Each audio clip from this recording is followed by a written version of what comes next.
So the first thing that we have to do is make sure we're on the same page in terms of our sort of vocabulary we're going to use to talk about digital media. And so you're going to hear me use this word called text.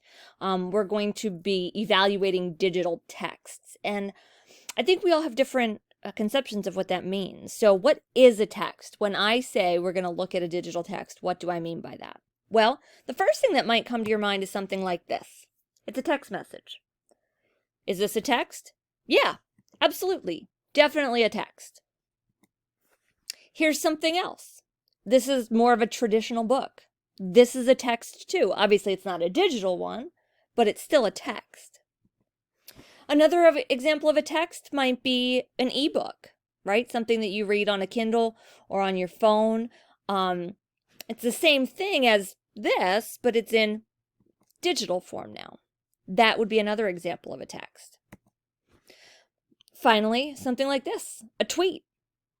Doesn't look the same thing as a text message. It certainly doesn't look like a book or an essay or a poem or a short story, but it's a digital text. An Instagram post, much the same way. This Snapchat picture of my cat taking a nap and ignoring me, that's also considered a text.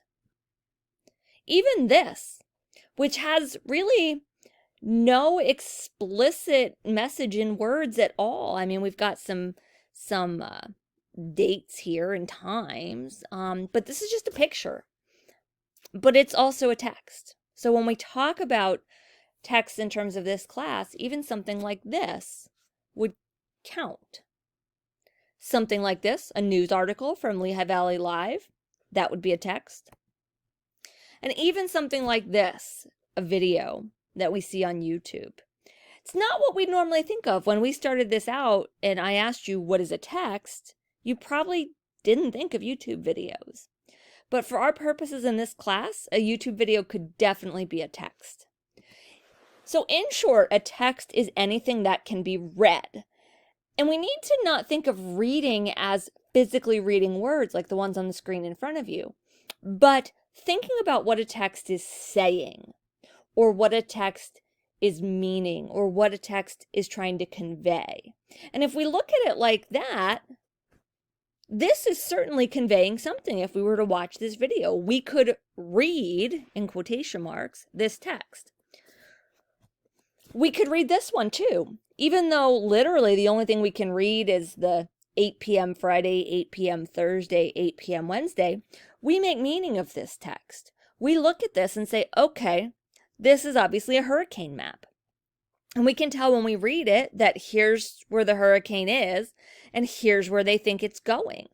We can read that we notice the cone is wider up here because they're not 100% sure if it's going to be here or if it's going to be here. We know that these little marks are symbols for something else. We know that these little M's and H's, they mean something else too. Those are all examples of reading into a text that we're doing. It goes so much further beyond words on a page. And so, back to our definition of text is anything that can be read. So your next step is going to be to find a text to share with class. What I'm going to ask you to do is, using the examples that I just showed you, I want you to find a digital text, and I'm going to ask you to submit it to a Schoology assignment. If it's a picture, you can upload the picture.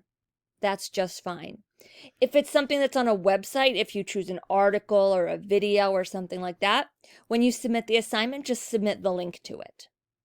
We're going to use these texts that you guys are submitting for our work over the next week or so. We're going to take texts and we're going to start to sort of analyze them and read them and figure out what they're saying. But we need some text to start from, and I want to use ones that you guys have picked. Anything you submit to me is going to be anonymous. If I choose to use your text for the full class, nobody will know who submitted what. So don't be embarrassed or ashamed or anything like that. I'm the only one who will know what text you submitted.